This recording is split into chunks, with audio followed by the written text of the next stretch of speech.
Let's go, Sticky! I gotta get myself psyched up because it's been a while since we've done a freaking watch along, fellas.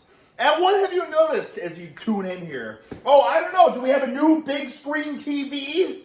Okay? I told you, fellas. I freaking told you. Come Black Friday, you bet your freaking buttons we're gonna be back to the living room. Okay? Optimal freaking lighting, optimal episodes to watch. Now, I will fill you in on something when it comes to how long did it take to buy this TV? Took a long time, right? Now you're saying, Sticky, what the frick, what's the beard, huh? I don't want this beard, okay? My beard clippers has been broken for weeks. And I keep freaking planning on buying a new one, but I don't. I don't want this, okay? I don't think I'm trying to hide a weak chin or anything like that. This is just sheer procrastination. I don't want this beard. Now you might also be saying, wow, what a feminine shirt you have on. Is that feminine? I didn't think so. You know what I'm saying? It's that feminine! Okay? Now, we're going to watch Jay Cutler here, fellas. Jay Cutler! Why are we watching Jay Cutler? Well, we watched a lot of horse cockery throughout these months, haven't we? We watched Ronnie, grade A horse cocker. Kevin Lavroni did some serious horse cockery. Dorian Yates, horse cockery at its finest. So what does that leave us? That leaves us with freaking 5-time Mr. Olympia. Is it 5-time? I'm not sure. I don't freaking know.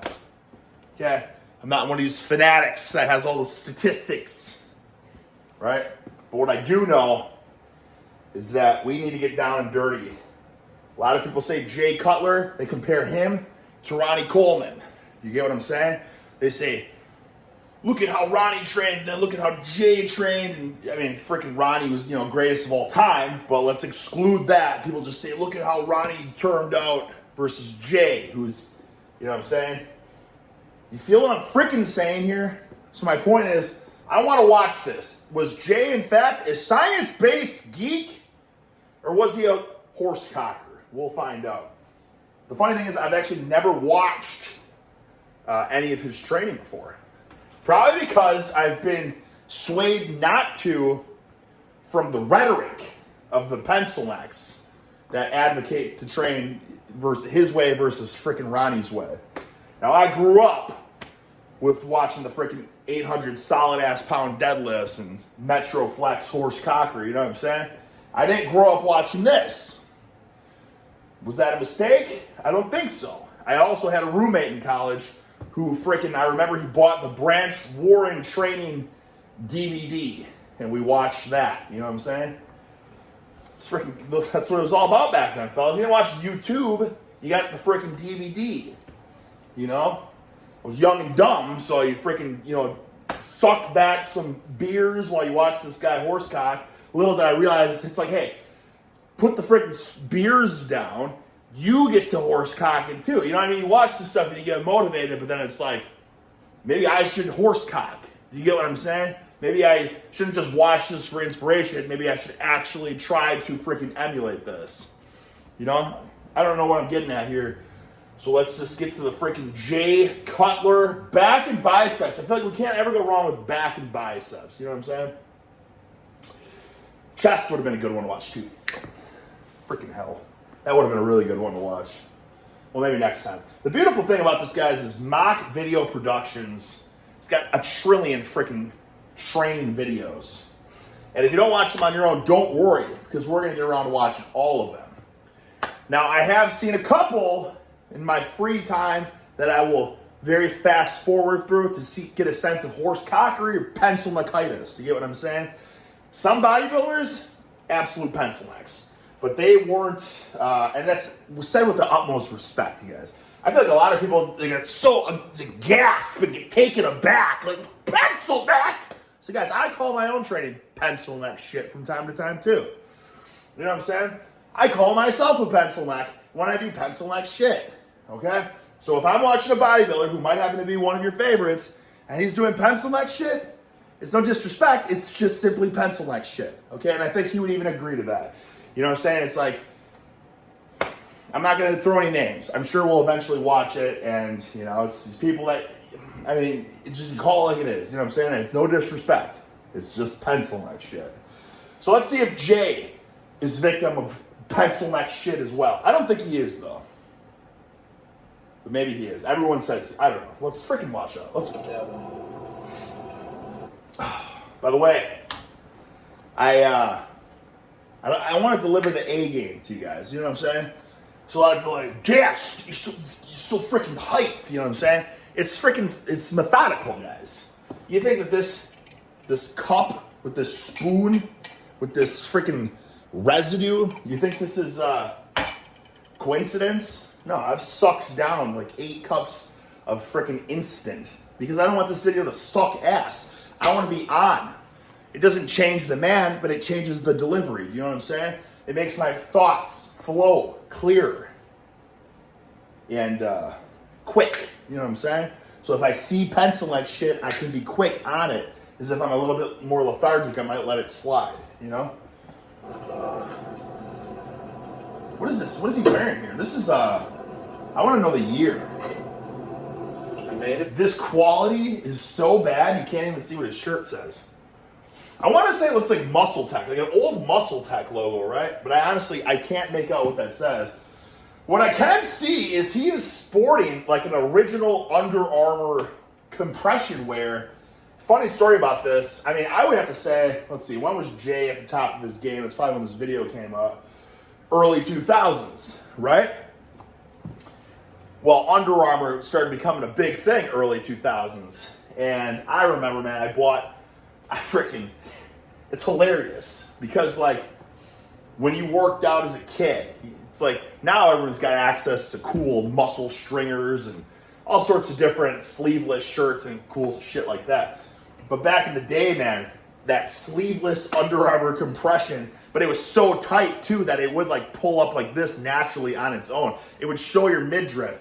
And kids at school, like in middle school, or even some kids in high school, you know, they work out, they got some freaking arms on them, so they're wearing their skin tight Under Armour shirt, but they got their jeans with like their long belts. You guys remember the long belts and stuff too? I don't know if those were cool in the early 2000s anymore. But you got the freaking, because the early 2000s, it was like baggy jeans were cool. I guess that's cool again now. I don't know. I'm freaking old man Del Hagen now. You know what I mean? I just do my own thing. I just wear a cut-off midriff. You know what I'm saying? I don't care what's cool or what's not cool, but I will tell you, early 2000s, the kids had the baggy jeans on, and then they would wear like Under Armour, but it was skin-tight Under Armour, just the absolute piss-poor worst style you've ever seen in your life. And my God, the Under Armour was freaking dominating the market. And if you worked out, you wore a sleeveless Under Armour shirt. Ready to do some battle? So he's at a Gold's Gym, East Vegas. Okay.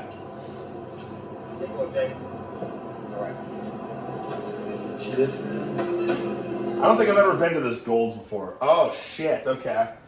Wow, so this is it. Yeah, we got Cutler versus Coleman. Yeah. So I don't know if this is the Olympia or Jay beats Ronnie. Again, I'm not a fanatic when it comes to that. But what I do know is that this was the freaking rivalry right here. You had Ultimate Horsecocker versus, from what it seems like from the rhetoric on the comments, absolute pencil necrosis.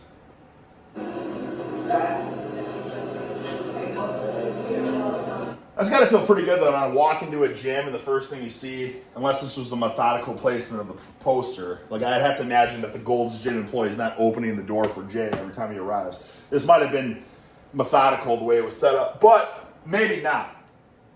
How cool would that be? You walk into the gym, you got a giant poster of you, just the cock of the walk, the top chook of the establishment, without a doubt. It's being proclaimed right here on the wall with the propaganda. I wonder if Ronnie feels the heat.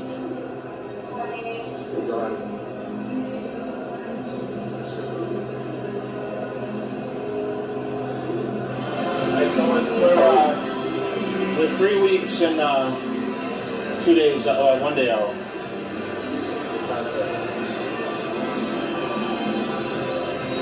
281. Holy buckets. So he's stripped, ripped, sliced, diced, cut to ribbons. On the shorter side, too, if I'm not mistaken, 281. Solid-ass pounds. So, that's after one meal today. Goal this year is to be my heaviest but best condition. It should be about 275. All right, I just want to get started. But I guess let's point out here. Do you guys see the entertainment value of old school versus now? Now you got the music. There'll be like a bunch of background music. It's like cut, cut, cut. Everything's just like low attention span. Back then, it's like you were literally it's just zero entertainment value, as boring as can be. You're just like following them around the gym. Don't really know what we're doing yet. We're not talking about anything, but you're in it for the experience. You know what I'm saying? And that's just a cultural shift about how times have changed, right? Would you dare? So far, we watched 2 minutes of this freaking video so far, and not a single thing's happened. You think you can go on YouTube and watch 2 minutes where nothing's happened yet? It's all gonna be boom, boom, boom, cuts, quick cuts, music, sound effects, special effects. You know what I mean? You guys get what I'm saying? Let's return to this. Absolute low effort, no effort, giant VHS camcorder. You know what I mean? If you want to see some freaking action, we're gonna have to wait till we get to about this point. And I feel like I want to fast forward, but I don't want to, lose any of the organic gold that might come along. For the contest, 270, 275. No This is mistakes. Muscle Tech. Bodybuilding.com. Muscle Tech and bodybuilding.com. Quintessential early 2000s, if I'm not mistaken. Man, do I remember Muscle Tech?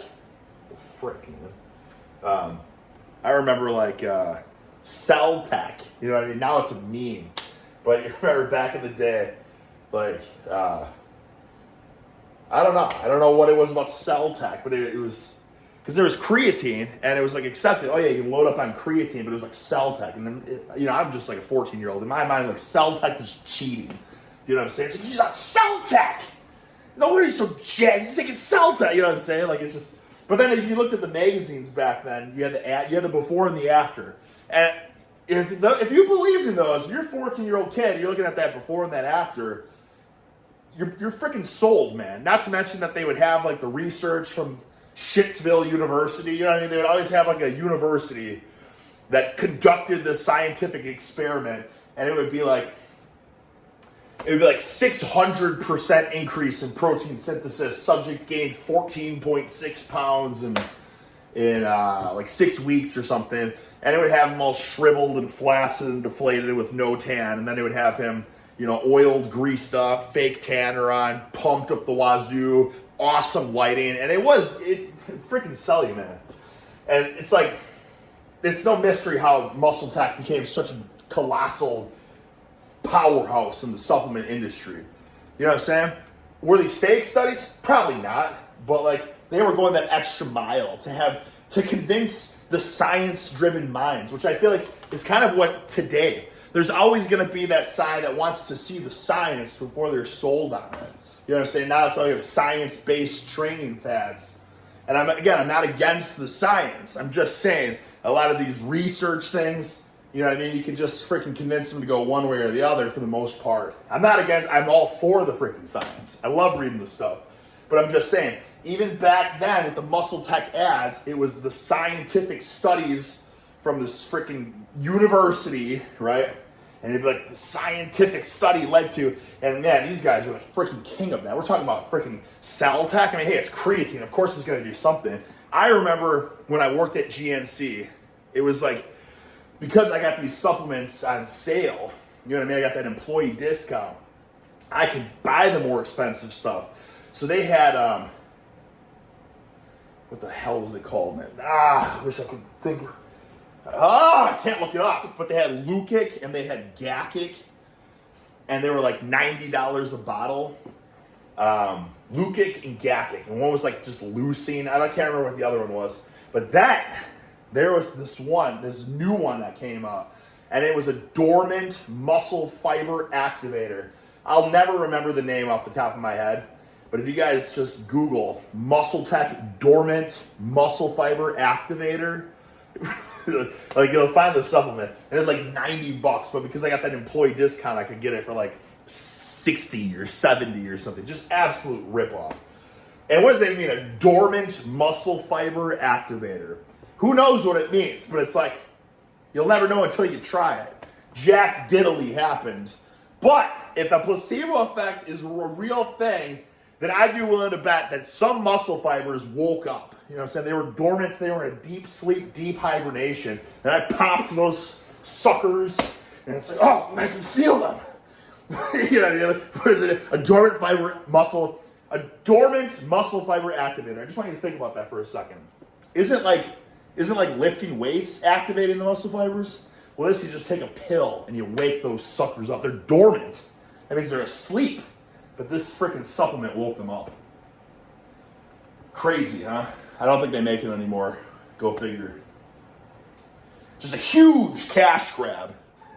But you never know until you try. So there's always going to be people like, well, I'll pay $90 for that, you know?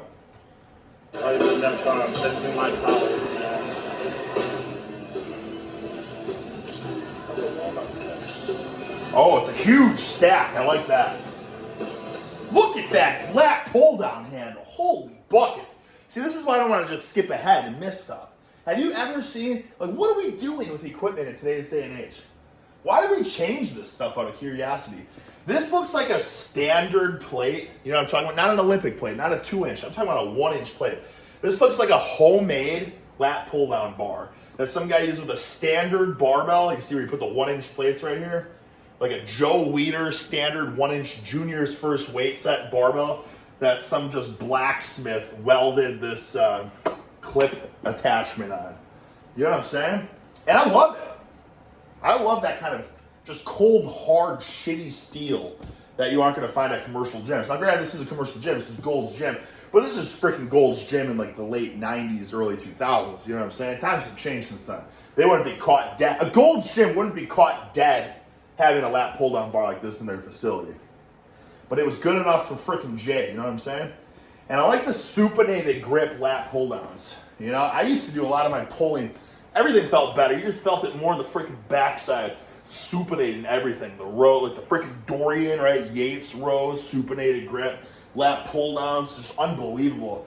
It's just eventually, you know, freaking that joint pain kicks in. So unbelievable that he's able to comfortably do this. Because for me, it would just be screaming elbows. But maybe it depends on the angle he's pulling. I don't know. I just remember when I was a Pencilneck child, I used to always do chin-ups, right? Chin-ups. And then as you get older, you're like, I got to go neutral grip. Overhand neutral grip. Never chin-ups anymore. Just, those were the days, huh? Beautiful, beautiful reps. You already know that a bunch of unaccomplished nerds would be critiquing this form right now on YouTube. If anyone's going to watch it, which I'm sure people do, people are going to, you know what I'm saying, like this is a hot thing now. But it's a hot new thing amongst Pencilneck geeks that are hypercritical of technique and think that it makes any freaking difference. That he could slow the eccentric down, he could pause, right? Oh, it's a bit more muscle-inducing damage, and you control that tempo a tad bit more. Meanwhile, the guy's, you know, one of the greatest bodybuilders of all time. I think he's been lifting since he was a child, too. Have you seen pictures of this guy when he was like, I think there's like he was at a bodybuilding show. There's like an interview or something when he was like, I want to say he was like 16 or something. Just freaking jack stack succulent and dense. He'd be like, yeah, what's the point? That's genetics and yada, yada, yada. Whatever. My point is he's been freaking lifting weights his damn entire life. You think he doesn't know what feels good and what doesn't, what, you know what I'm saying? It's just like, this shit's stupid.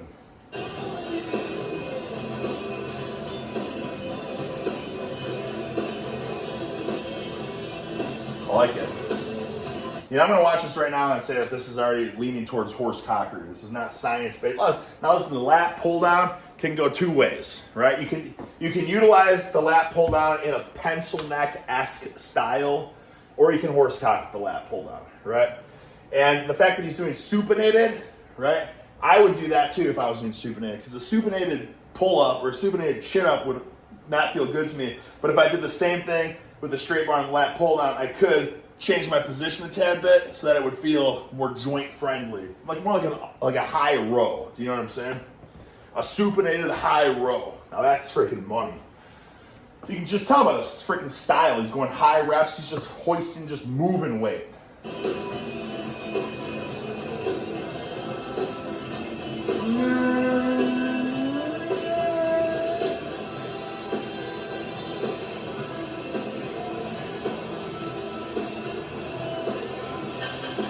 This is like, shit, we're gonna get copyright strikes from this just generic 90s music playing. This is a long set. A lot of reps here. Not the most exciting stuff, but it's a good start. It's not a bad start. It's not like it's starting with like, what could be some absolute pencil-neck shit. Like a machine or something where you're at a slight angle. Like if you're supposed to roll the machine this way, you twist your body and use the machine the way it's not intended to be used because for you it's a deeper stretch. You know what I'm saying? Like that's pencil-neck shit. Just use the machine the way it's intended to be used. Stop trying to like fine tune and tweak it so that you can coin it some, you know, do you get what I'm saying here? Like that's just pencil-neck shit because you're trying to find a way, like how can I not horse giant weights with this machine, but in fact make it so that I can use pencil-neck weight, but convince people that this pencil-neck weight is actually optimal because of the angle that I'm stretching the muscle. And that's literally the truth. Warm this back up.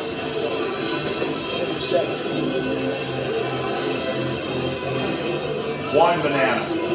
One banana. One banana. One banana. You guys see a trend here between all these bodybuilders we watch? The eccentric's always one banana, right? And so far, this is the bodybuilder that's like the quintessential opposite of Ronnie Coleman, supposedly, according to the internet. Still one banana eccentric. Huge stack, too. And like, I just love this lat pull-down bar. Like, this is a legit standard curl bar. Like, what is the point of this? Like, this is literally you put slide plates on it. The plates can't move. You get what I'm saying? There's no other reason to have, like, these, what would you even call that right there? Plate stoppers on the bar. You guys watching in disbelief as these horsepower an entire stack. Might turn this down a little bit. Yeah, he's going full stack. I feel like it didn't need it quite as loud. No words are being said. 1, 2 banana, 3 banana, 4 banana, 5 banana, 6 banana, 7 banana, 8 banana, 9 banana. 9 banana. 1 banana eccentric, 9 reps total. This does not look like Pencilneck bro science training. I don't train heavy enough, but I'm number 2 in the fucking world, baby. Well, he's probably saying that because he already got critique. He said he doesn't train heavy enough, but he's number 2 in the world. I mean, he's going full stack, so I mean, I don't really know in terms of a vertical pull how much heavier he could go. Do you get what I'm saying? Like, what can he do to go heavier in a vertical pull? I mean, weighted pull-ups, I suppose, but I don't know. I can't think of any bodybuilders that did weighted pull-ups. It's kind of surprising, right? You think of any of those bodybuilders back then? Kevin Levrone? No. Dorian Yates? No. Branch Warren? No. Obviously, Jay? No. I don't think any of they all did lat pull-downs. There's nothing wrong with a heavy lat pull-down.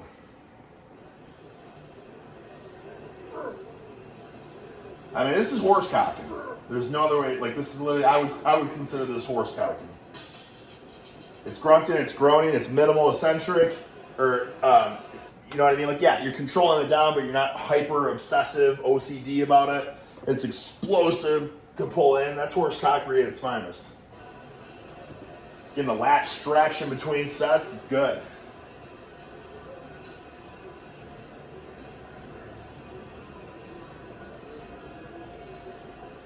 This is full 300-pound stack.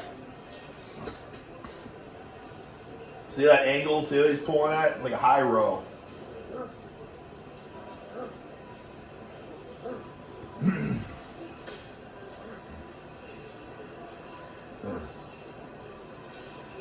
Ooh. Yeah. Ooh. Yeah. All right.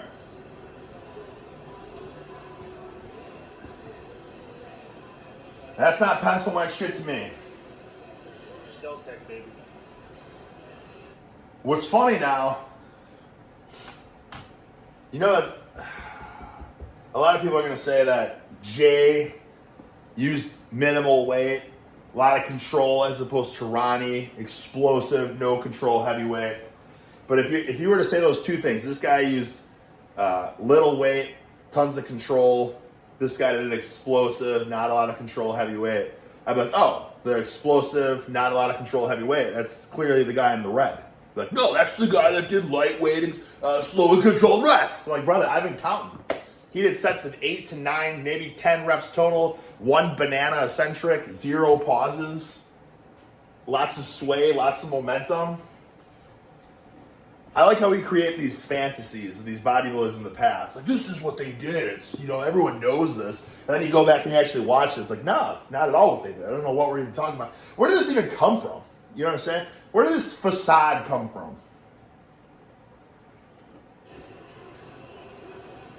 Kind of just like, if you want to be the opposite, if you want to talk about the opposite end of the spectrum, it's like Ronnie, how when people asked him about it, he said he didn't normally lift that heavy. He only did it because the cameras were there. And that, I talked about this in a different video. I'm like, damn, that breaks my heart to hear. I hope that's not necessarily true, because we always think of Ronnie as the ultimate horse cocker. He did these freaking powerlifting movements, max gusto up the wazoo, and that's how but then he's telling us he only really did that when the cameras were there.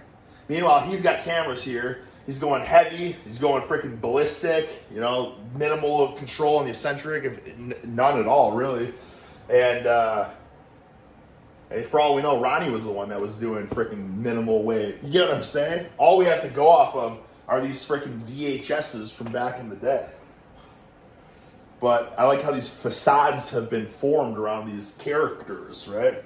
This is how he trained. This is how... We have no freaking clue. That's the reality of it. But if you go back, I wish there was more stuff about like Arnold and all that. If everyone's like, Arnold trained 6 hours a day, right? I wish we could actually see, and I'm not saying he didn't or he did or whatever it may be, but like for all we know, he did Pencilneck shit for 45 minutes and then went home and then maybe went back to the gym and did like a set of curls and push downs and then went back home. It's like, that's his 2-a-day, right? We don't know because it's not documented. And I'm not saying he did. He probably did. You know what I mean? Obviously, the guy's a freaking legend, right? I'm sure his work ethic speaks volumes. The fact that he's been able to succeed in like everything he's ever. So I'm sure he did horse cock weights for 6 hours a day. But I'm just saying, like, we have nothing to go off of because all these people's training weren't documented on a daily basis. Meanwhile, I don't know about too many other people, but everything I live every freaking day, and I don't really upload it to my YouTube to this channel anymore, really, because nobody, unfortunately, it's a cultural shift. No one cares about lifting anymore. But go to my freaking Instagram, and you'll see every single day there's horse cockery. All right, and it's just like, nobody, you can't do that. That's sustainable. It's like, I don't know, brother. Look at every single day on my Instagram and see horse cockery, horse cockery, horse cockery, horse cockery. So that when we go, 20, 30, 40, 50 years from now, it's like, what did this guy do? Oh, he horse cocked every single day. The freaking proof is there, right? So it'd be interesting, like, to see all these freaking figures that we all look up to, and everyone has these ideas of what they did, but we don't have shit to go off of, really. We just got these freaking mock video productions, and then it's like these mythologies are formed about these characters, like Tom Black's dripping brutal intensity, sets of 20 on the, you know what I mean? And we only have like a couple of videos to go off of to prove that was the case, right? Ronnie Coleman's maxing out big boy weights, and it's like we have a couple videos to go off of. Jay Cutler, optimal control, lightweight, and it's like, but now we're watching, it's like, but that's not the case. I see not much control at all, and I'm all for it. I'm gonna applaud it. I'm watching these videos, and I'm Jay's biggest freaking supporter, so don't get it twisted. I would love to work out with Jay. Of course, now he probably would train a bit more, like, you know what I mean? Because that's like I don't know. It's bullshit. It's a cultural shift. It's bullshit, in my opinion. Let's train like it's the freaking 90s again.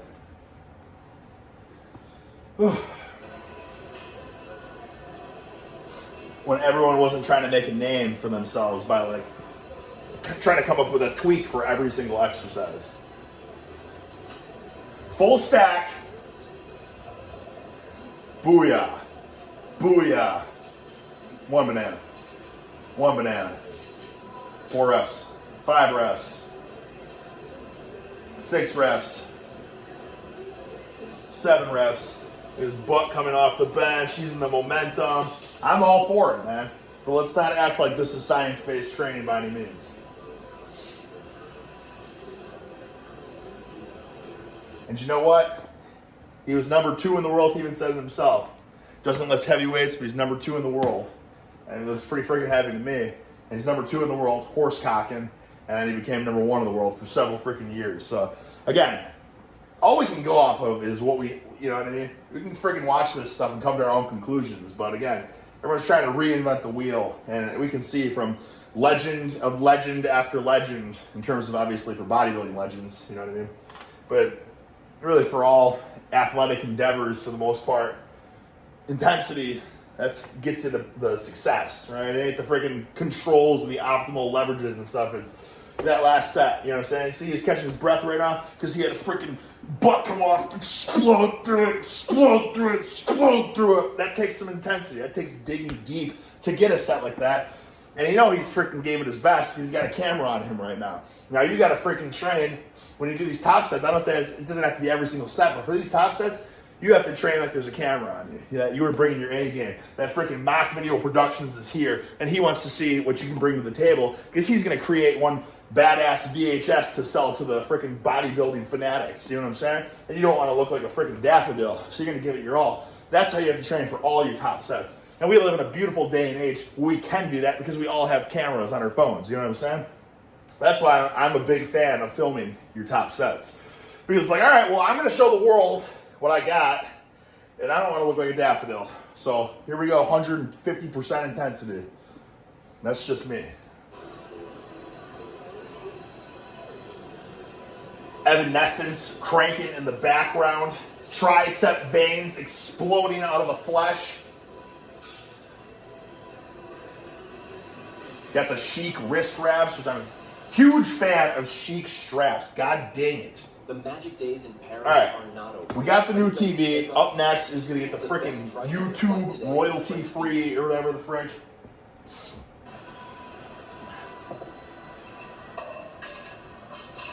All right. He's got some, I like these Ivanko plates. They're thick lip. They look cool, they clank, they make that classic iron sound. The only thing I don't like about these Ivanko plates is I think that a lot of bodybuilding, like photo shoots or whatever, I think Ivanko has like fake plates. I'm pretty sure you can order these in the fake version. I think they even sell them like Ivanko's website or something. It's like these are for photo shoot purposes, not whatever.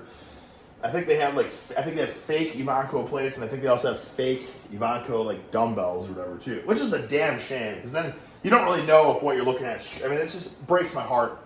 But that sounded real to me. I mean, we'll see what it looks like. You can tell by the cadence of the reps. I mean, it looks real to me, right? I feel like if they were fake plates, they would for sure, he would, pause, you know what I'm saying? This looks like, I like this underhand grip too, supinated everything, right? Just get hit in that freaking bicep. I feel like that better contraction of the lat too. It's just a damn shame that for some of us, just wrist, elbow pain comes along with it. But yeah, I'm a big fan of the old supinated pulls. Maybe I'm just being too much of a daffodil and I need to strengthen my forearm muscles in one way or another or something so that this is more comfortable. In my opinion, this is freaking optimal. Horse cocking with the supinated grip, that's optimal. Oh man, are those the tearaway pants too? He's got the freaking tearaway where you just rip, they're like stripper pants basically. You just rip your pants off. And this is peak early 2000s. Under Armour, sleeveless, tearaway. This is an incredible outfit. Frosted tips hair.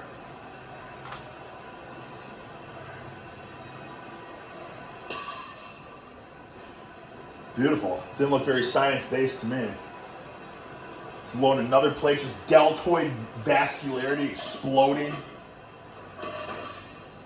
Yeah.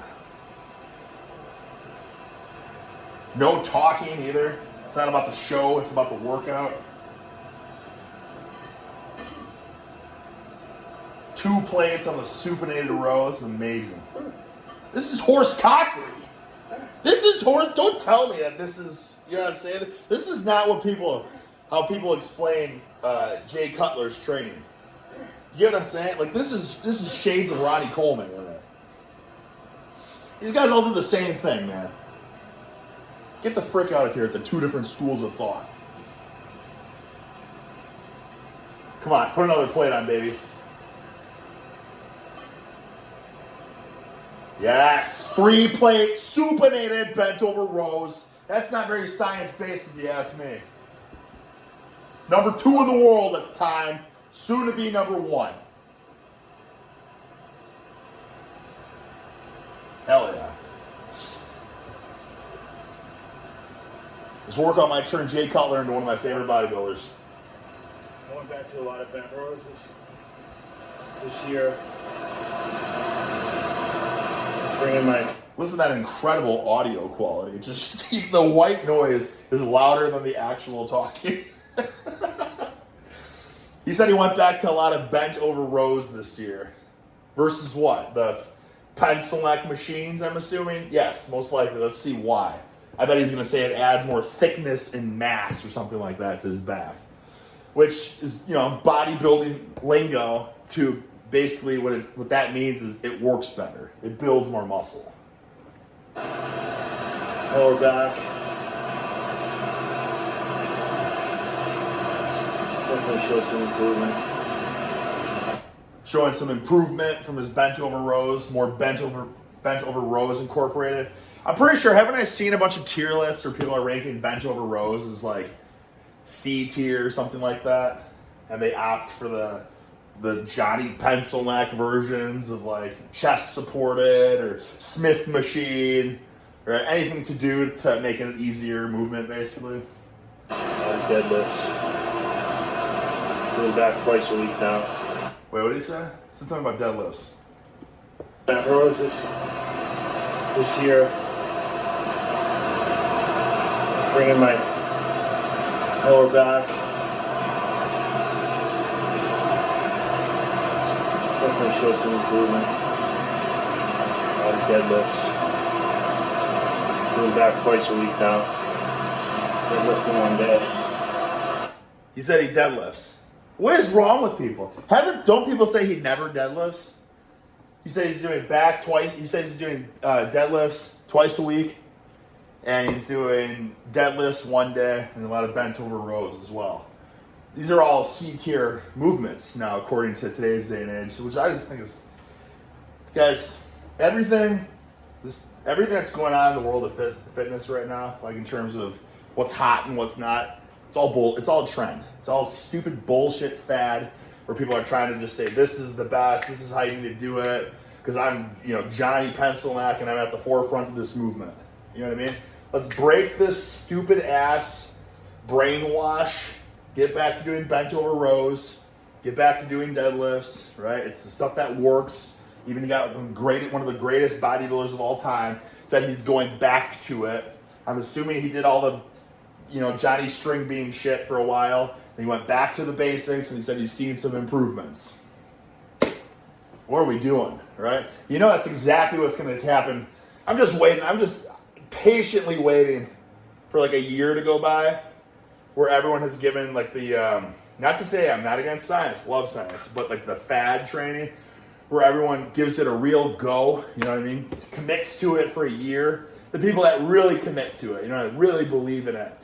And then like kind of get sick of it, fizzle out of it, and then go back to the basics. I'm just waiting for that point when they give that a go and then give the basics a go again and say, holy shit, wow. I went back to the basics and I saw huge, tremendous progress. Like, wow, I can't believe that stuff. It's no different than all the other fad shit. You know what I'm saying? Like the freaking power factor training where it was purely just partials like this so that you can do total amounts of weight. Like, and then people are really into it. Like, I moved 60,000 tons that workout. And then they go back to the basics. I'm like, holy shit, I'm weak. Yeah, the basics are probably actually what I should just stick with, right?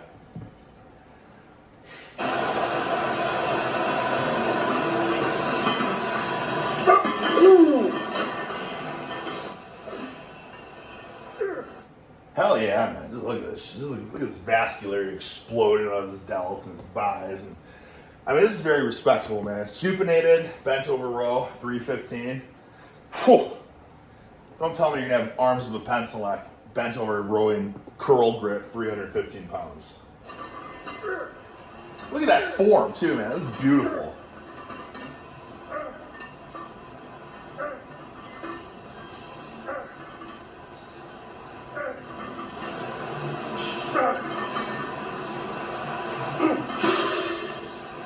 And you know he's not just doing this for the camera, because I feel like he's already been number 2 in the world for whatever, and soon to be number 1 or whatever. I don't think he would just go heavy supinated grips for the camera, because that's risky, you know what I mean? Pulling, and he has to know, because Dorian Yates tore his bicep or whatever with the supinated. So clearly he's been building up to this. He's strong at this, which means that this is a routine. This is an actual movement that he's been incorporating for a while. Because if you just threw 3 plates on supinated with his giant jacked and stacked biceps and stuff, he'd probably tear something, I would have to imagine. So this is the real deal, man.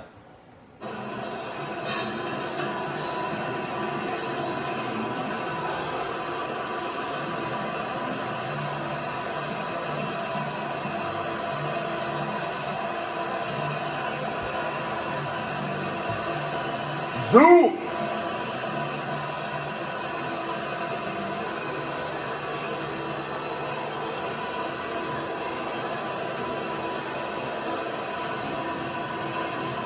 This gym is just a freaking ghost town, man. I don't know if it's because the cameras are here or if this is just like, absolute ghost town. Which I feel like is very, I don't know, maybe he likes it this way, he can do his own thing. I just thought, like, I've been to a lot of awesome gyms, but they've been a ghost town. And it's cool if they're a ghost town as long as the music's cranking. But if there's no music and it's a ghost town there, it kind of sucks, right? Gym can have the best machines or the best equipment, the best barbells in the world, but the vibe sucks. It's just not a good gym, right? Same thing, vice versa. They could have the shittiest equipment, but it could have high intensity, high energy, people getting after it, grunts and groans, and just fucking intensity. And it's like, hell yeah, this gym's awesome. All they have is a barbell and some plates, but this is an amazing gym. Because what do we freaking, you know, like, what do we thrive off of? Energy, right? You don't need some super freaking pendulum Atlantis squat machine. You just need some freaking energy. Frick.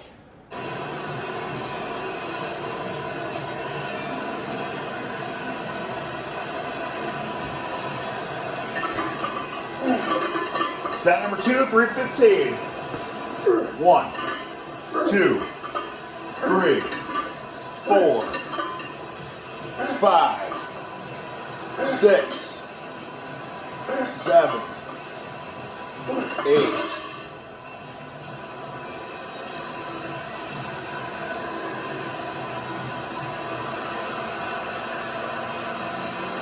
That's some heavy ass weight. Okay, I don't want to hear about how he did lightweight, methodical, ultra controlled, smart, and Jay did heavyweight, no control. I don't want to hear about that. This is some heavy ass weight, no control.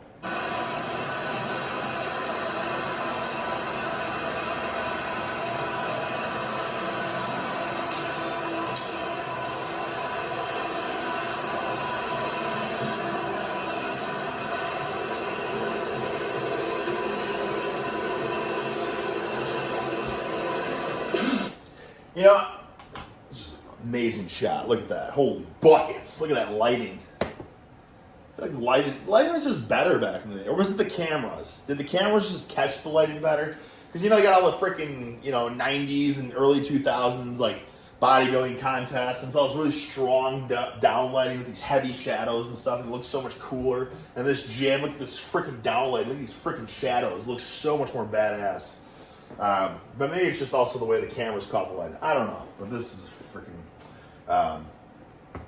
So lat pull down is not pencil neck shit. Depends how you use it. You know what I'm saying? You can use it in a pencil neck manner that's just laughable and stupid, or you can horsecock some serious weights with it like he was doing. So I give a freaking thumbs up on that.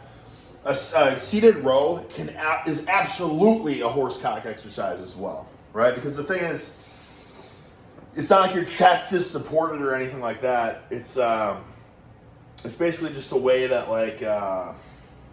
the way that I see it, because I've done heavy ass seated row, cable rows before too, and you can still feel that shit in your everywhere. And hamstrings, if you get a nice big deep range of motion. It's nice because you can just use different handle attachments, right? Like he's using a neutral grip here. He just did freaking supinated bent over rows. Now he's gonna go, neutral grip, whatever. So anyways, this is not a pencil neck movement as well. This is a actual heavy horse cockery. They both get the freaking salute. I mean, look at that. And again, it depends on the manner in which you use it. You know what I mean? I've seen some real pencil neck shit.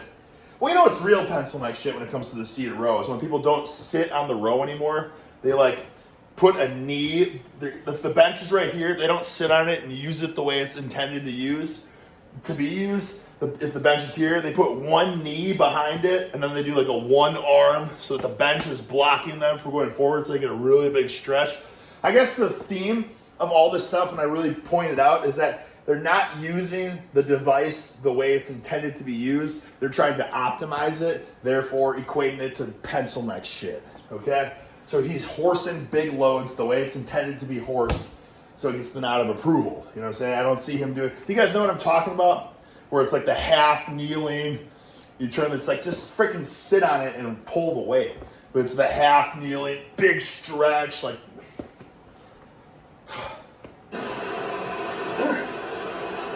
I know I'm not the only one that sees this in the gym, okay? What's funny too is now when you go to the gym, you can literally identify who people watch. For instance, I saw,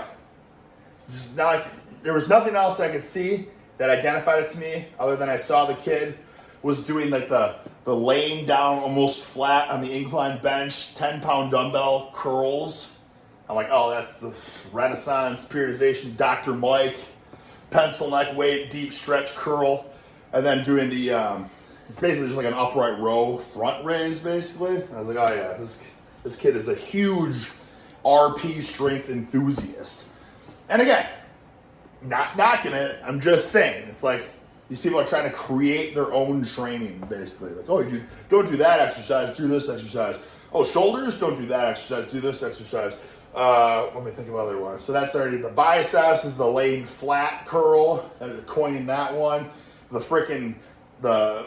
deltoids is now it's not don't do an upright row. Instead do a front raise row. There's got to be a couple more I'm thinking of. I don't really watch the shit and stuff. But you catch my drift, right? Whereas the Jeff Nippard fanboys, again, nothing wrong with it. But they're doing all the curl one, the Bayesian curls and the reverse, the pec deck machine. They're going the pec deck, instead of just using it like this, right? They're twisting their body in the machine so they can get the biggest stretch, and then they're doing this one too. So it's literally the exercises you see people doing tells you exactly okay, they're just molding their program around these influencers. They're not doing bread and butter, real movements. They're doing the fads.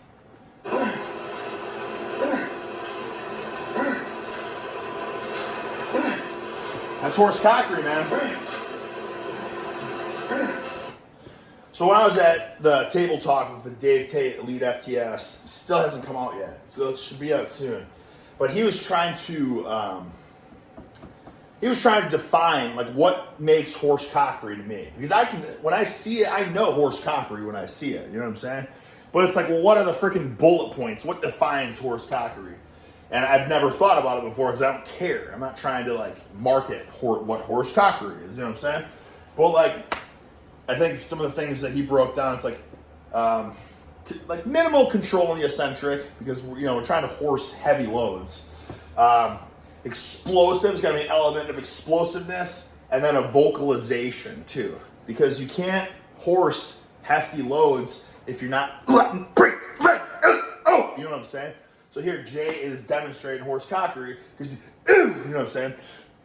Like that's a sign of effort and intent as well. I'm sure he doesn't care to make noise. Some people get it twisted. They think that like if you're making noise, that it's like you're trying to get attention. And if you think that way, you're a pencilneck because you don't get it. Like if you're lifting weight that can tear your tendons or, you know what I'm saying? That's like takes full body effort. You have to vocalize a little bit. Boom, boom. You know what I'm saying? You know what I'm saying?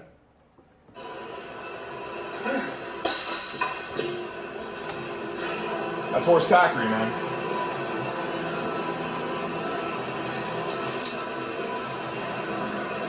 Holy butts! He's got a 400-pound stack there.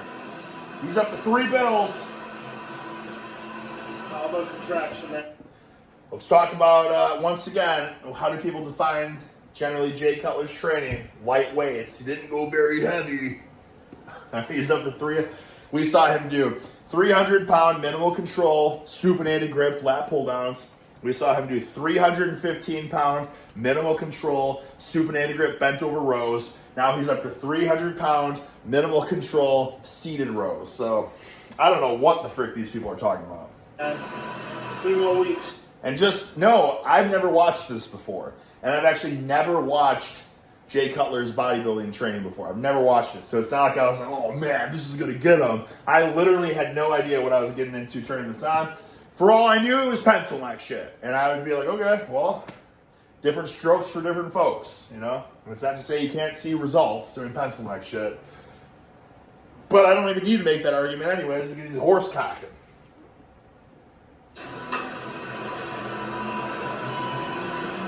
It's Miller time. And a lot of other things too. Let's see some horse cockery, baby!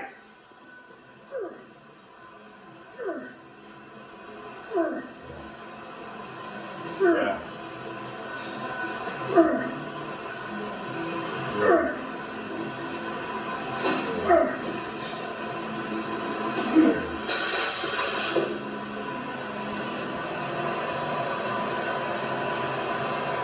Just absolute striated, sickening triceps.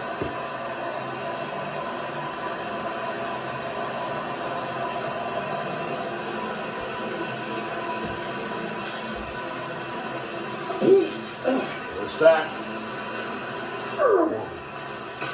2, 3, 4, 5, 6. 1 banana. It doesn't even get to 1 banana. 1 banana. You need sets of 9.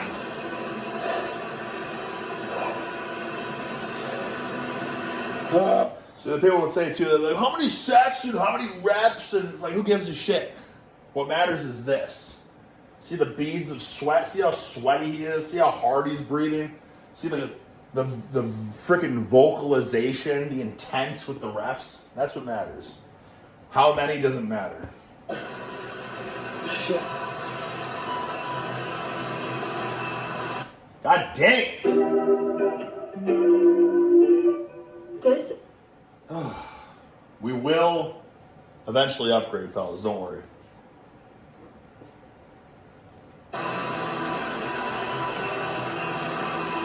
It's just gassed. 300. You sticking with the 300, huh?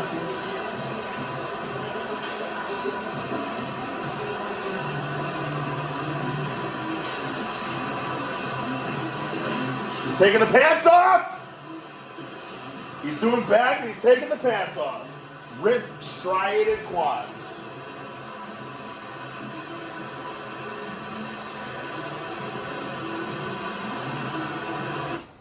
bodybuilding is so funny. And I only say that because what other individual can literally just take their pants off in the gym? You know what I'm saying? And it's not like they have like nice compression boxer briefs on. It's always like the tiniest like man thong on too. And no disrespect, it's just I get it so they can see the striated glutes and the feathering of the freaking hip flexors and stuff. I get that, but it's always hilarious how it's like there's like sweaty and gas. Just take them off. Take the undies off, or not the undies, but you know. And again, it's no shade. It's just hilarious. Anytime I see that in the video, I chuckle every single time because you just know that like the normal people at the gym, you know, obviously the bodybuilding enthusiasts and stuff, like, oh yeah, looking great, man. But you know, like the old guy on the elliptical is just like trying to, you know, be active or whatever, and he turns over and there's just this muscle-bound freak in a man thong. You know, so what? No shade. I mean, I only could wish to have giant, bulbous, stripped and ripped, feathered quads so that I could wear just the most skimpy undies and take my pants off in a busy gym and have people gawk at the cock of the walk.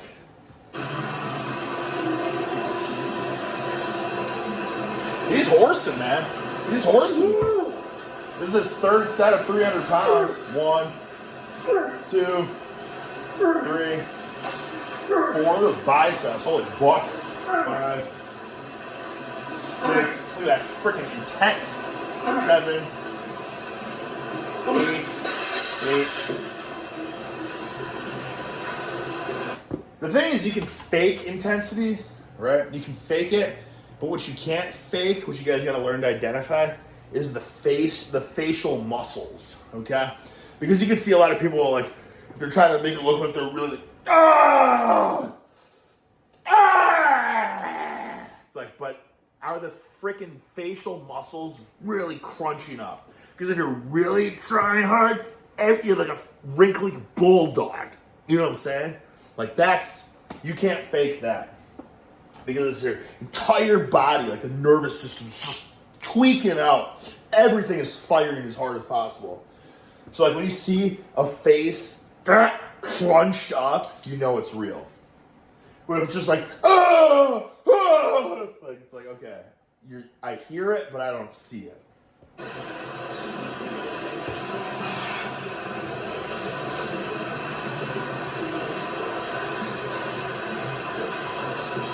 Holy buckets, we're like an hour deep already. Holy buckets. We're an hour deep. Cancel your plans tonight, fellas. We're watching Jay Cutler. We're 14 minutes into this training. We're an hour deep. This is crazy.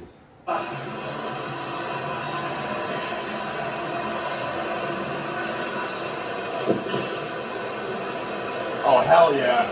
He's by the big boys. He's by the big boys.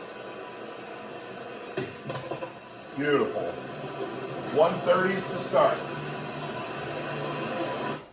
Seems like horse cockery to me, man. This seems like horse cockery to me. But I don't know until we see how the reps are done. 3,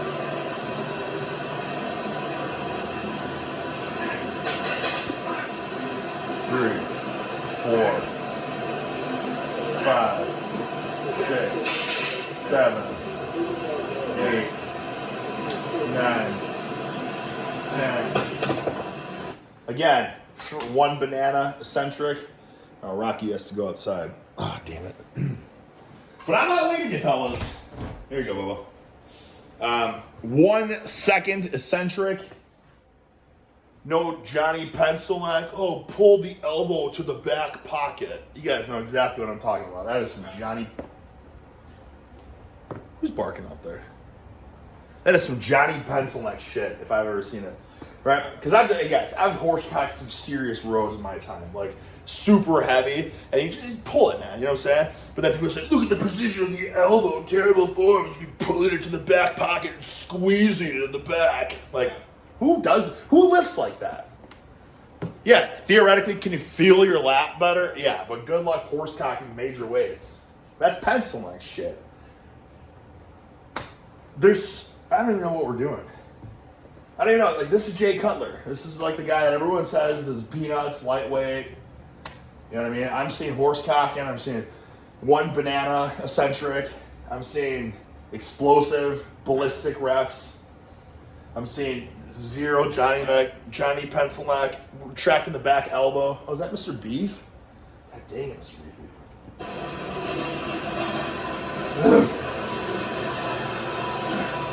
1, 2, yeah, look at that. Look at that.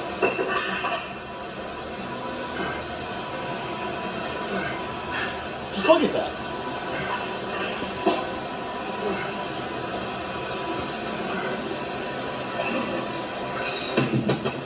Beautiful. Absolutely beautiful. That's how you do it. That's how you do it.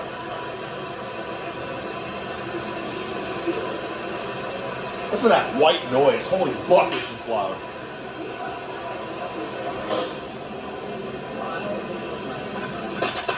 Oh, he's going up. Show the weights. What the frick is that? Why don't we show the... There's no weight on that? 1, 2, 3, 4, 5, 6. Oh, is this 120? Or is this still 130? It's like a drop set, maybe. 6, 7, 8, 9, 10.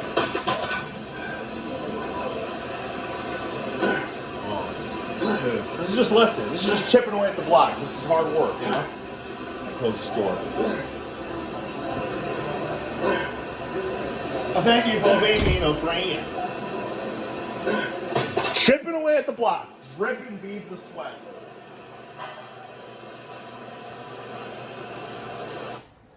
You can't fake that. You can't fake dripping beads of sweat. You know what I'm saying? How do you get that? Grunting, groaning, horsing, hefting, heaving, hoisting.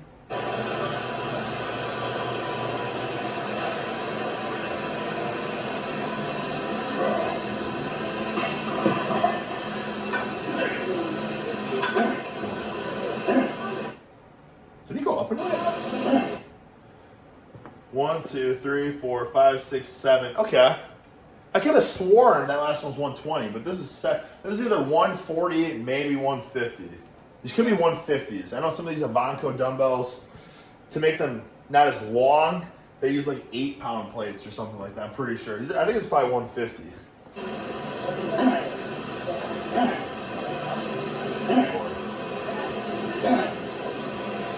6.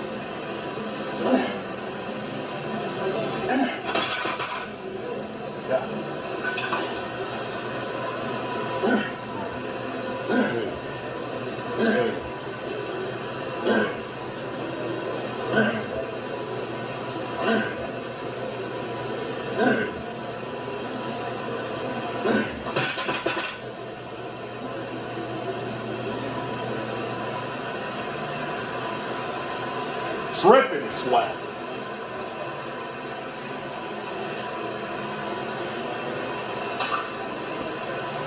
I'm assuming those are the heaviest dumbbells the gym has. Nasty vascularity. Holy buckets.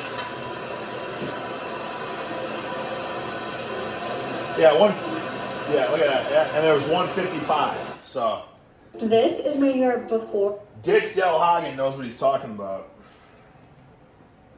I've been around the block, fellas. I've been around the block. I'm not bullshitting you when I say this stuff, you know?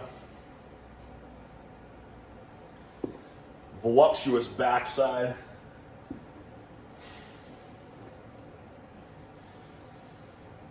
Oh. All right, where are we going next? Holy buckets! Look at that multi-grip handle. That's badass. Why do most gyms not have stuff like this? That's awesome. Tell me he's gonna do like a freaking, like the way you gotta use these things is, I was gonna say like a mechanical drop set, but I guess it wouldn't, I don't know if that would count as mechanical drop. Is he changing the handle? Why would you do that, Jay? That handle looks sick. What I would have done was like, I would go in the middle, and then I'd go wider, and then I'd go the most narrow. do something like that. Just freaking ladder that sucker. It's going back to the lat pull downs with the full stack. It looks like, my goodness, this guy horse hefts and heaves massive loads with minimal control. I love it. I'm applauding this workout. This is a hell of a workout. This is hard training for sure. And this is not at all Pencilneck shit. He's done like full stack supinated lat pull downs. He's gonna obviously get up to full stack neutral grip lat pull downs. Probably the biggest dumbbell bent over rows. Supinated grip 315-pound bent over rows. What am I missing? There's one other thing. Right? Oh yeah, the 300-pound seated cable row. Yeah, this is horsecocker at its finest, fellas. I mean, you can do this workout and you're gonna make freaking progress as long as you're pushing the intensity the way he is. You know what I'm saying? You can attack this workout with a Pencilneck mindset and be like, "Oh, I'm just not making gains." It's like, yeah, are you dripping, huffing, and puffing? Take it off, Jay.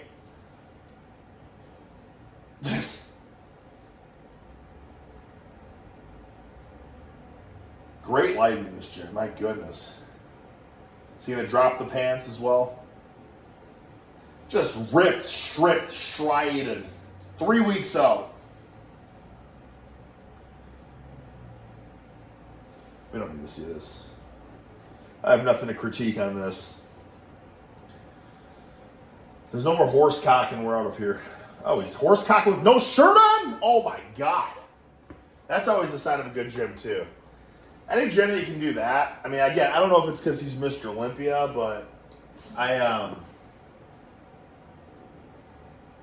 not advocating for it too, because sometimes it's kind of annoying when people are like benching with no shirt on, they're getting fish grease and stuff everywhere. But I think a gym's cool when they like, if you can just get a voluptuous pump, you can take your shit off and flex, and you know what I mean, for a couple minutes. But yeah, if Jay was like going to lay on the bench then and start, getting his juices everywhere, then that might be a problem. All right, he's got a freaking vascular, jacked backside. He's got the pants off. The pants have come off. The tiny, skimpy undies that I mentioned are in full effect, showing off the ripped, striated hip flexors. Some glutes are showing, striated butt cheeks. He's looking like Mr. Olympia. Holy buckets, this guy does a shit ton of volume too, my God. All right, we probably should hear what he has to say. Now he's doing more lat pull-downs? Holy buckets. He's doing a lot of pulling, holy shit. I think he does like 3 working sets of each weight too. He like does a couple of warm-ups, he does like 3, he does a couple of the feeler sets, and he does like 3 working sets, it seems like. So he did like 3 supinated lat pull-downs, 3 sets of that. He did, what did he do after this lat pull-downs? He did 3 supinated with the 315, barbell bent over rows. He did 3 of the seated row. He did 3 each side of the dumbbell row. He did 3 of the neutral grip lat pull-down. I'm assuming he's going to do 3 of the close grip, neutral grip lat pull down. It's like 18 sets deep. These are all the working sets too. So that means that he's probably done a couple warm-ups for each one. He's probably about 30 sets into this workout. This intensity is pretty freaking awesome. I'm not gonna lie. Oh my God, is he doing more horse cockery? Or is he just stripping his weight now? Oh, what a gentleman. I think he's gonna... What's he doing? Oh my God, he's doing T-bar rows now. Another horse cock movement. This is one that the Pencilnecks love to critique. Anytime someone does T-bar rows, like, oh, it's getting the force vectors of his elbows, he's getting no contraction. They've never done a heavy T-bar row in their life. Because you don't need to go, when you go heavy with those suckers, you don't need a huge ring. It's not like you need to pull it back here, you know what I'm saying? You just freaking mega stretch and just like even here. Because you load that sucker up with so much weight, my God. And I'll tell you something, your freaking biceps feel this shit too. Oh, man, he's got a lot of horse cockery in this. Again, all these reps are done with the same fashion. I want you guys to keep notice of that. It's all one banana. So anytime you watch these new training videos and it's like slow, slow, slow, slow, slow, slow, slow, squeeze, squeeze, squeeze up, that's pencil neck shit. All right? And I think we have every documented successful bodybuilder in history does not lift that way. Nor should you. Hey, it's good for feeler sets. It's good for warm-up sets and stuff like that too. It's good to learn how things should feel, learn bar path and all that. But once you're warm, once you're experienced, just hoist, you know? Usually my wife's on the end of this bar. Doesn't pop up. You know, this is a great reminder. I gotta get back to doing T-bar rows, man. It's a very underrated movement that pencilnecks don't even understand. They can't even fathom it. You know what I'm saying? It's just like, but there's no squeeze, the range of motion, the force vectors. It ain't about any of that shit. It's the same thing. This is a very similar to a deadlift. It's like, how does not even back exercise? It's like, work your back. It's a leg exercise and not even a good one at that. It's like, that tells me everything I need to know that you're a pencil neck. This is a great exercise, okay? If you guys go heavy with this is one of those things where it's like, you know the pencil neck shit? Like I was talking about the seated row bench, where it's like people put their like leg behind. I wonder if I can kind of adjust this for you guys, see what I'm talking about. You know, where people put like, the bench is here, they put like one leg here, and they do their kneeling shit, and they do like this, they got a big range of motion, they get stretched, and a big range of motion, like absolute pencil neck shit. So it's like, wow, I really feel that. I feel that in my rear delt, and I feel it in my lat. That's really good. That feels very effective. The force vectors feel optimal there. Like a T-bar row is almost the opposite of that. Like you don't, you know what I'm saying? Because the plates will hit your stomach or whatever, because like the range of motion isn't big. It's like, I don't even feel this. There's no squeeze. It's like the deadlift in the sense where it's like your back's not even working. It's just, it's a hip, it's a hamstring exercise. It's like, well, that tells me everything I need to know that you're pencil neck, that you've never deadlifted a day in your life, because if you've done it and you've done it heavy, your back is lit the frick up. Just like you do a heavy ass T-bar row, your back, your freaking buys, your traps, holy buckets, your traps, everything is lit the frick up. Because it's a freaking intense ass exercise. And what does that mean? It means it's effective. I thank you for being my friend. Look at that. See, that's horse cockery. What did I say? Vocalization. He let that out. Because that shit's heavy. It tells you that shit's heavy.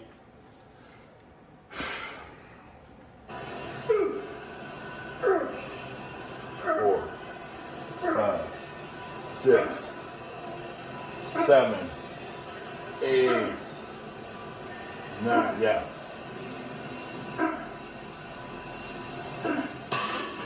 You know what's funny about this? Like, I'm watching this training, and it totally justifies to me how he was Mr. Olympia and how he was so successful. Like, this is hard-ass, heavy-ass training. You know what I mean? Like, yeah, the guy's going to do well. He's just like everyone else on that stage. Great genetics, great supplements, right? But this is the X factor right here, that you either have it or you don't. He's got the freaking will to work hard. He's done like, you know, what are we up to now? 24 working sets or something like that? Working sets, right? It's probably like 30 plus sets right now. And he's working hard. You can see there ain't faking. There's dripping sweat. You know what I mean? He's not chatty Cathy, like trying to be conversations with the camera the whole time. He's like just not talking. He's keeping his head down. He's chipping away at the block. He's dripping sweat. You know what I mean? And these are all brutal, effective exercises. None of this is pencil neck shit. I haven't seen him do a single pencil neck exercise.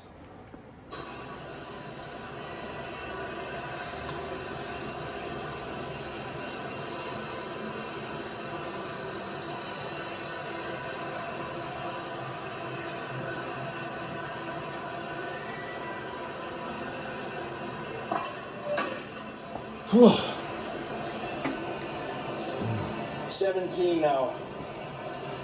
Plus 5. Some sort of inside joke about how he has 17-inch arms, I'm assuming. 17 plus 5, 22-inch ripped, dense, striated pythons. Last year's battle for the Olympia was a little pansy workout. So this year, Yeah. You know what I want to do? Now I have to go to the info of this video. I have to see what year this is, and then I have to go back to last year's workout where he calls it a little pansy workout.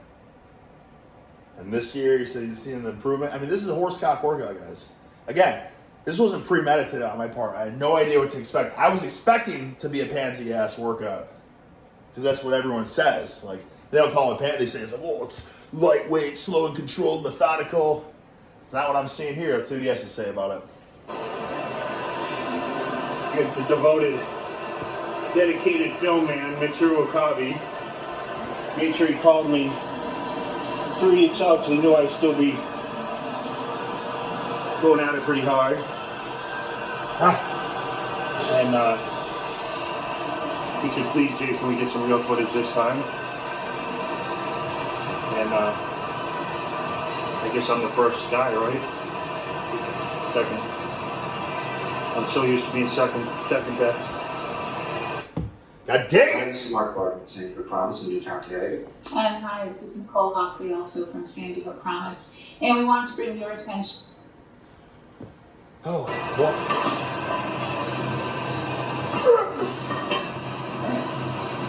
Yeah, he's getting up there. He's horsing.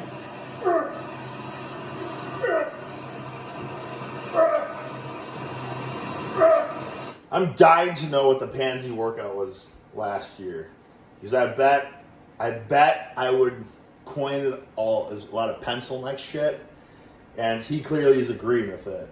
So, I mean, that's from the horse's mouth. You know what I'm saying? Straight from the horse's mouth. Pansy workout. So I think people need to kind of keep that into perspective. So it's like Jay Cutler. Like, we're talking today's day and age.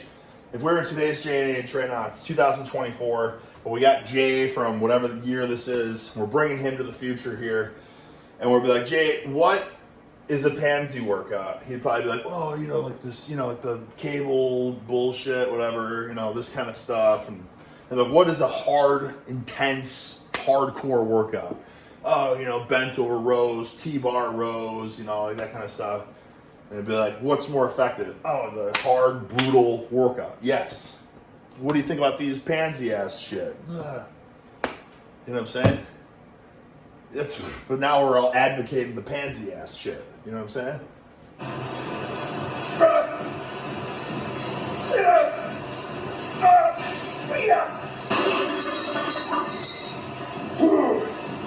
That's horse cocking.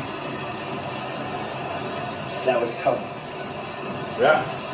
Effective.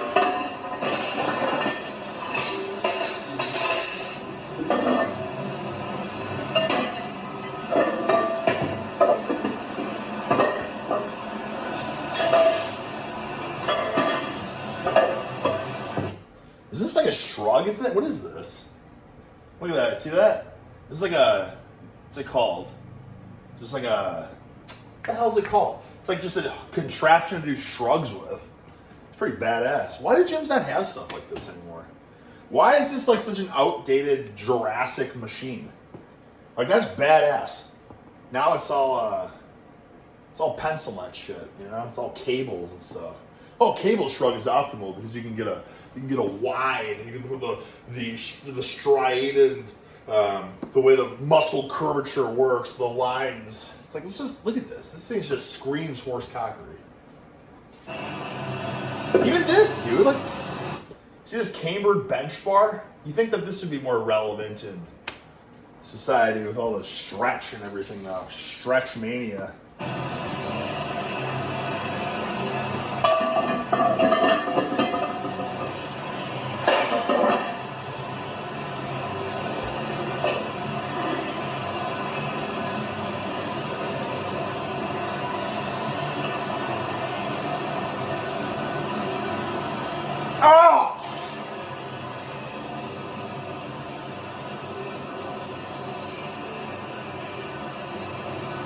another cambered bench bar. Holy buckets. Look at that. I mean, this is the classic. You got to throw this in. Is this horse cocking? No, but this one is a staple, right? Straight arm push down, or like kind of like a pullover motion, but with a cable. And I say that this is gold because when I started doing this, like, I don't even know, 13 years ago or something, and I noticed that it made my deadlift get stronger. Because if you think about it, essentially you're almost doing like an ab wheel. You know what I'm saying? But like a standing ab wheel. You got to work your abs a lot. So it's an ab exercise. But then also it's like you're working your lats in this like pulling motion where you're not including your biceps or anything. Which is the same thing with the deadlift. It's working your lats with like no bicep. You know what I'm saying? No flexion, elbow flexion. So it's like teaches you how to really engage your lats well for deadlifts. And it's basically just a pullover, you know? And everyone has access to this, where not everyone has like a freaking Nautilus pullover machine. But yeah, I like this mainly because it's like freaking core exercise too. It'll get you strong. It'll get you squats and your deadlifts stronger. Your overhead press, like all these horsecock movements require strong ass midsection. Plus, he's doing it in a horsecock manner. You know what I'm saying? He's not doing Johnny Pencilneck like stretch, squeeze, 1, 2, 3, slow, slow, slow, slow, slow, slow, slow, slow, slow, slow, slow, slow, slow, slow. You know what I'm saying? He just, oh yeah.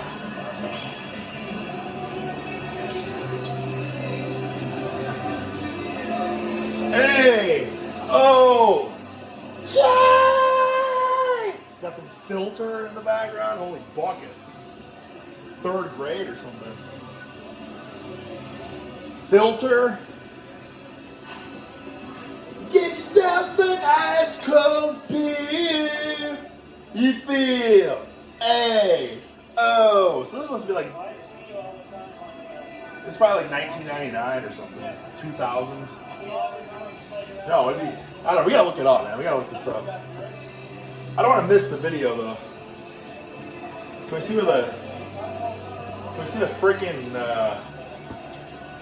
How do we see the freaking settings on this sucker? Captions? No. Is it this? Learn more about this video. What is going on? That's nice. All right, I got a tinkle so bad. I've been holding a tinkle in for quite a while now. Horse cocking some curls, classic. Nowadays people are like, whoa, my God, what? There's not even any tension on the bottom. He should be doing a seated incline cable Bayesian curl. God damn it.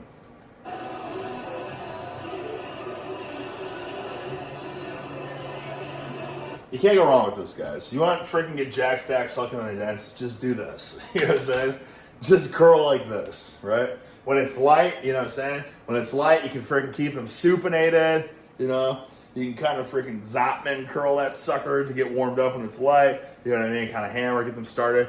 But as the weight gets heavier and heavier, just freaking, you know what I'm saying? Just alternate, go heavy with those suckers, start getting a little bit more sway in, right? I mean, this is a classic, this is tried and true. This is freaking curling 101. This freaking exercise has probably built 99% of everyone that has jack stack sucking in arms. This has built their arms, right? Everything else is just the minutia Pencilneck shit.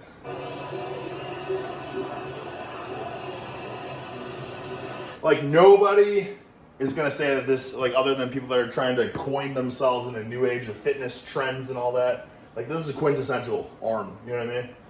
Like, everybody, even people that don't, like, try to build their arms a lot, like, they don't care about being a bodybuilder or anything, whether even, like power lifters, like, Olympic lifters and stuff like that, literally everybody will just throw this at the end of the workout. Like wrestling practice, at the end of wrestling practice, what do? You just grab some dumbbells, just throw You know what I'm saying? This is the quintessential bicep builder. If it feels right, you know it's right. Just do it. Listen to your heart.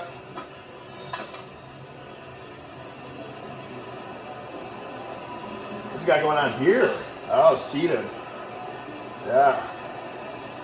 Same thing though, alternating, using the swing.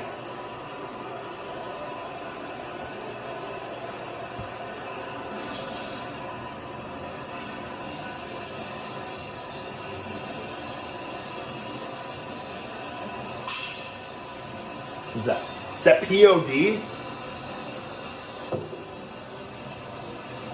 New day! I'm thankful for every breath I take! I won't take it for granted! So I learn from my mistakes! I owned that album back in middle school. This is peak. This is peak civilization right here. Horse cockery, Gold's Gym, full of not sissy ass Daffodil, you know what I mean? Influencers. This is just peak horse cockery, POD on the radio. Man.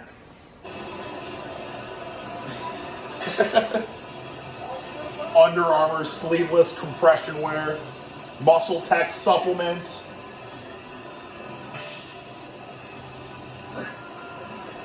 I feel so alive. This is badass. I love this shit. I gotta turn it down though. I don't want to get that copy stricken. I feel so alive. Is this a freaking curl bench? Interesting. It's so crazy how like they don't make a lot of these machines anymore. You know what I'm saying? It's just a bench. Why did gyms not just have that bench? Why did gyms not have this incline bench? That's like one of the best. These are one of my favorite incline benches to use. How come they don't make this stuff anymore? It's all Pencilneck ass equipment these days. And on chest day, I do deadlifts for my back. On chest day, he does deadlifts for his back. That's freaking badass, man. That's badass. You should too. You know what? That honestly makes me think of something I did the other day. I have a few videos back, where I was at like USA Gym in Tahunga, California.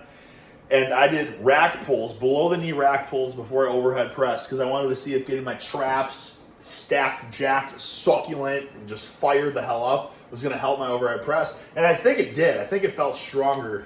So that was something else I was thinking, is what if I do like deadlifts before bench? And that's what freaking Jay does. That's cash money, man. And that's horse cocking at its finest. I think my wife and daughter are home, so I got to end this video, which sucks, because I really want to watch the rest. I might tell them not to come in the house yet. I really don't want them to come in the house. I want to finish this. I want to see Jay take his pants off one more time. Come on, Jay. So he's using the preacher bench. That's cash money, man. The preacher bench. A lot of machines are pansy, Pencilneck shit. This is one machine that is absolute gold. Is a preacher curl bench. Because you can freaking strip set it too, like that. Strip drop set. Boom, boom, boom. Cash money. Get the best freaking bicep pump of your life. You gotta be careful with this one. But yeah, I mean, what's this freaking workout even? You know, dumbbell alternating curls and freaking preacher curl. I mean, seems like horse cockery at its finest. No Bayesian curls and laying flat on the bench curl for a big stretch. Just classics, absolute classics. You got 22-inch arms. You're gonna tell him, oh, he's got freaking concentration curls, cash money. So, a concentration curl, you can say, well, that's Pencilneck shit, Eric. You're not horse cocking huge loads. And it's true, but what I like about a concentration curl is it's very easy to get momentum to swing it up. So you can start off with perfect form, and then you can kind of just lay back, and it's easy to throw in and stuff. Is what I'm trying to say. Like, because it's a free weight. Like for the I'll do like seated lateral stuff and like Cuban rotations and stir the pots and all that, and then I'll just kind of throw a concentration curl in too. Just I don't know. Is it Pencilneck shit? Maybe, but it's hard to have true horse cockery with arms other than dumbbell curls and barbell curls. But this is just one of those things. It's like, hey, clearly it's the end of the workout. You know what I'm saying? It's like 2 minutes left. So he's probably got time to kill. He probably wants to get a voluptuous, blood-filled, engorged bicep pump. He's done everything else. Freaking smoke it, baby. I'm not going to dash that. Ultimately, let's see what this is say. Look at that. Holy buckets. He just keeps going, too. He's probably doing ultra high rep sets, which I love doing at the very end of my workout. Today, I worked out for 2 hours.